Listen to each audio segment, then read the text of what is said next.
18세기 유럽에서 가장 유명한 가수는 남자도 아니고 여자도 아닌 묘한 존재였습니다.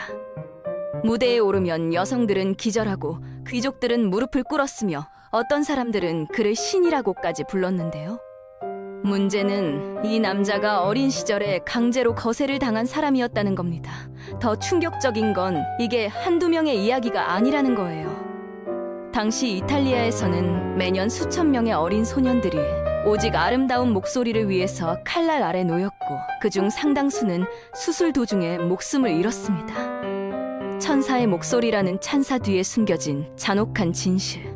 오늘은 카스트라토라고 불렸던 이 비극적인 가수들의 이야기를 해보겠습니다.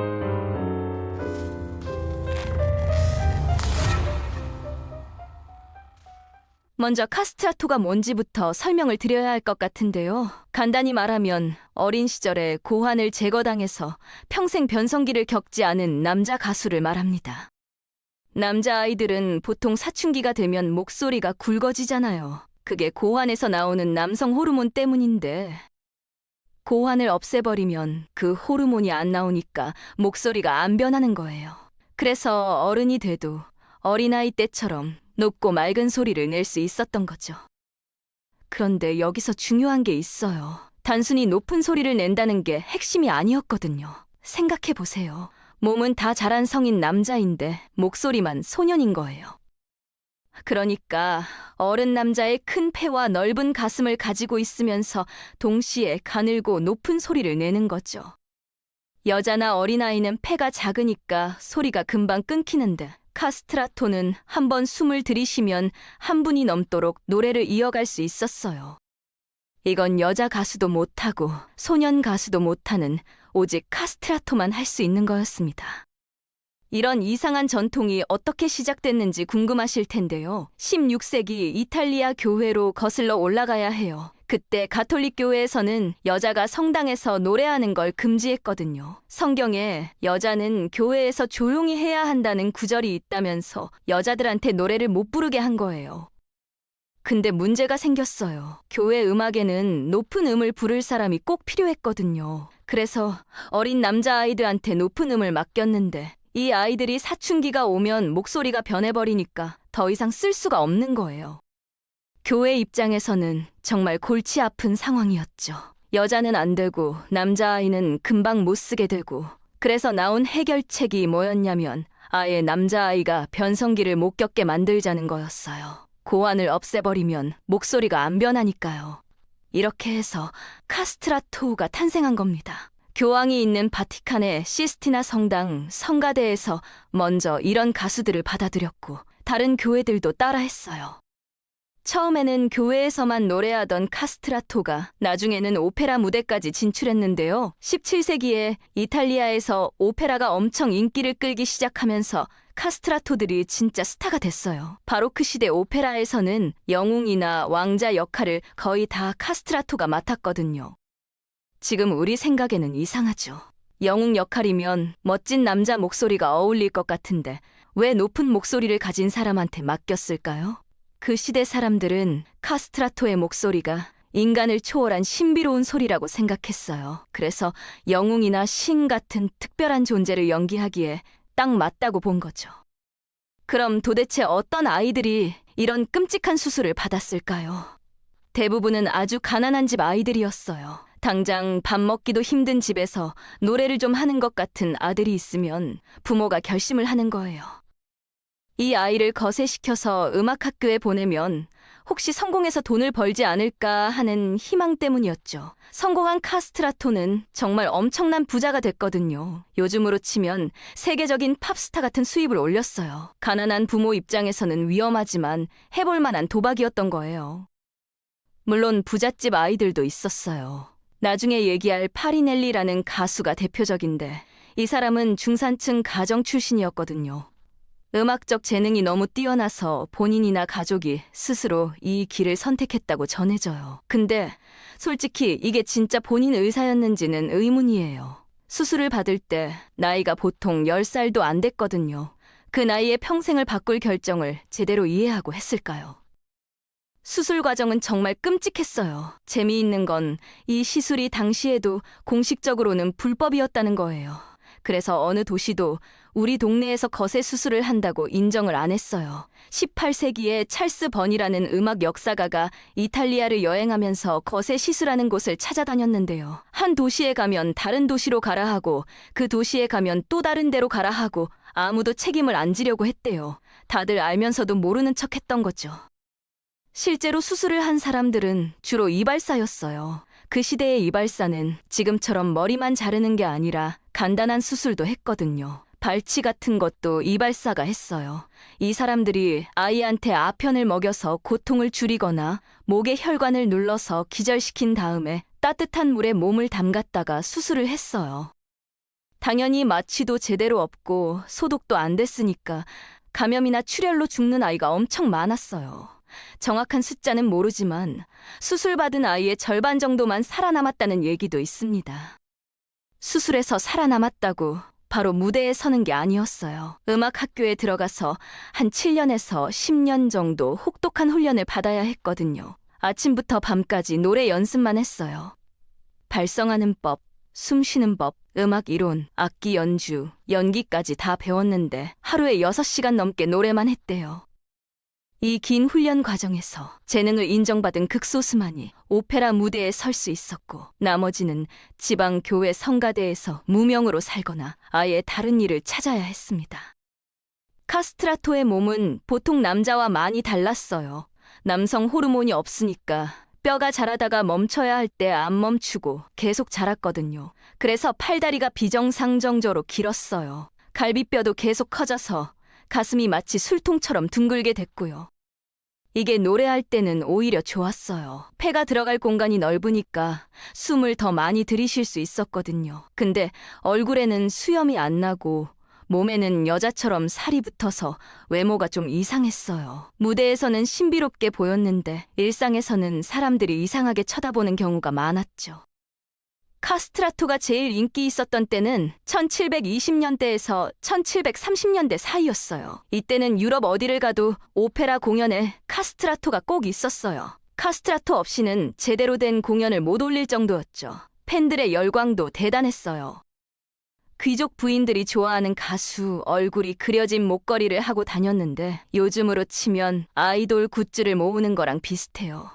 공연 끝나면 팬들이 무대 뒤로 몰려와서 선물을 줬고 최고 인기 가수한테는 귀족들이 집이랑 마차를 선물하기도 했어요. 세네시노라는 가수 얘기를 해볼게요. 이 사람은 18세기 초에 런던에서 엄청 유명했어요.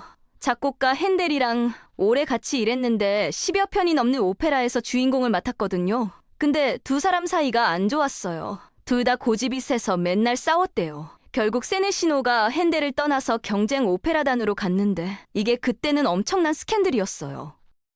세네시노가 옮긴 오페라단에 파리넬리라는 젊은 가수가 있었어요. 둘이 같은 무대에 선 어느 날 재미있는 일이 벌어졌는데요. 극 중에서 세네시노는 나쁜 왕 역할이고 파리넬리는 붙잡힌 포로 역할이었어요. 원래 대본대로라면 둘이 적으로 싸워야 하는데 파리넬리가 슬픈 노래를 부르기 시작하자 세네시노가 감동을 받아버린 거예요. 자기 역할을 완전히 잊어버리고 무대 한가운데서 파리넬리를 껴안았대요. 연기가 아니라 진심으로 감동해서 그랬다는 거죠. 경쟁자한테 이 정도 감동을 줬으니 파리넬리 노래가 얼마나 대단했겠어요. 파리넬리 얘기를 좀 더 해볼게요. 이 사람 본명은 카를로 브로스키고 1705년에 태어났어요. 어렸을 때부터 노래를 엄청 잘해서 나폴리에서 최고 선생님한테 배웠고 15살쯤에 무대에 데뷔했어요. 이 사람 목소리 범위가 3옥타 반이 넘었다고 해요. 보통 사람은 2옥타 정도 나오거든요. 한 번은 유명한 트럼펫 연주자랑 대결을 했는데 트럼펫이 지쳐서 멈출 때까지 파리넬리는 같은 음을 계속 내면서 온갖 기교까지 넣어서 이겼대요. 악기도 못 이기는 목소리라니 상상이 안 되죠. 파리넬리는 유럽 전역을 돌아다니면서 공연했는데 가는 곳마다 난리가 났어요. 런던에서 공연할 때는 객석에서 이 사람을 신이라고 부르는 소리가 나왔대요. 그 시대에 사람을 신이라고 하는 건 엄청 충격적인 표현이었거든요. 그만큼 목소리가 인간의 한계를 넘어섰다는 거예요. 출연료도 당대 최고였고 귀족들이 보석이랑 미술품을 선물로 줬어요. 파리넬리 인생에서 제일 특이한 시기는 스페인에서 보낸 20년이에요. 1730년대 후반에 스페인 왕 펠리페 5세가 심한 우울증에 걸렸어요. 너무 심해서 나란 일도 못 볼 지경이었거든요. 왕비가 방법을 찾다가 파리넬리를 불러서 왕 앞에서 노래를 부르게 했어요. 그랬더니 왕이 좋아지기 시작한 거예요. 그래서 파리넬리가 20년 넘게 스페인 왕실에 머물면서 매일 밤 왕한테 노래를 불러줬대요. 화려한 무대 생활을 포기하고 한 사람만을 위한 가수가 된 건데 그 대신 귀족 자기랑 엄청난 월급을 받았죠. 근데 카스트라토를 모든 사람이 좋게 본 건 아니었어요. 특히 영국에서는 이 사람들을 안 좋게 봤는데요. 영국은 개신교 나라고 이탈리아는 가톨릭 나라잖아요. 영국 사람들은 어린아이 몸을 훼손해서 노래 부르게 하는 게 야만적이라고 생각했어요. 게다가 영국 돈이 외국인 가수한테 흘러가는 것도 싫어했고요.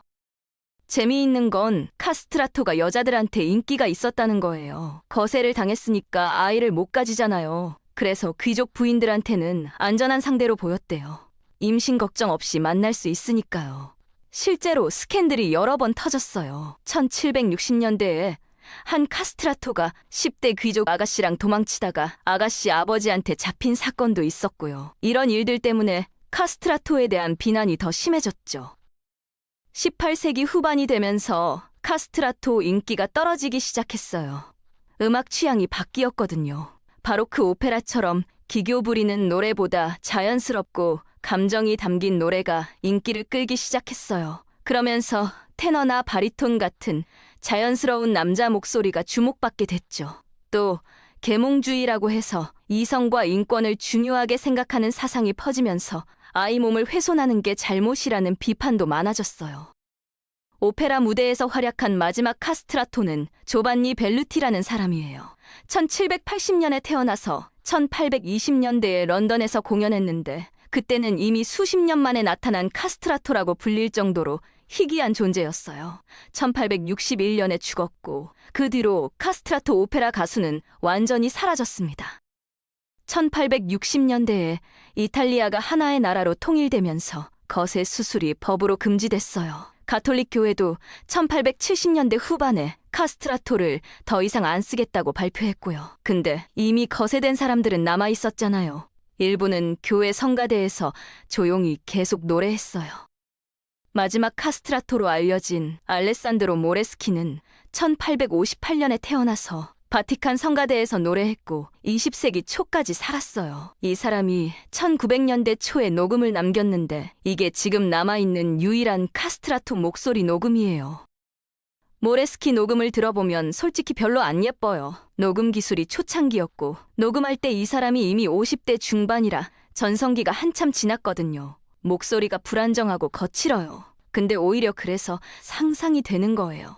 저 정도가 늙은 카스트라토 목소리면 전성기 파리넬리는 도대체 어땠을까 하고요. 파리넬리에 대한 관심은 지금도 계속되고 있어요. 그가 살던 이탈리아 볼로냐에서 2000년대에 연구센터가 세워졌고 무덤이 발굴돼서 뼈가 분석됐어요. 역시나 뼈가 보통 사람보다 훨씬 길었고 관절이 제대로 안 붙은 카스트라토 특징이 그대로 나왔대요. 1990년대에는 영화도 만들어졌는데 파리넬리 목소리는 남자 가수랑 여자 가수 목소리를 컴퓨터로 합쳐서 만들었어요. 오늘날 카스트라토처럼 높은 음을 내는 가수가 있긴 해요. 카운터 테너라고 하는데 이 사람들은 거세 없이 특별한 발성법으로 높은 소리를 내요. 옛날에 카스트라토가 부르던 곡들을 이 사람들이 부르고 있죠. 근데 그 소리가 옛날 카스트라토랑 같지는 않을 거예요. 어른 남자 몸에 변성기 안 거친 성대를 가진 카스트라토의 진짜 목소리는 이제 누구도 들을 수 없게 됐으니까요. 매년 수천 명의 소년이 거세를 당했지만 무대에 선 건 극소수였고 파리넬리처럼 이름을 남긴 건 손가락으로 꼽을 정도예요. 나머지는 수술 중에 죽거나 살아도 빛을 못 보고 잊혔어요. 우리가 아름다운 음악이라고 부르는 것 뒤에 이렇게 어두운 이야기가 있었다는 거 알고 나니까 예술이란 게 뭔지 다시 생각하게 됩니다. 천사의 목소리라는 칭찬 뒤에는 수많은 아이들의 비명이 숨겨져 있었던 거예요.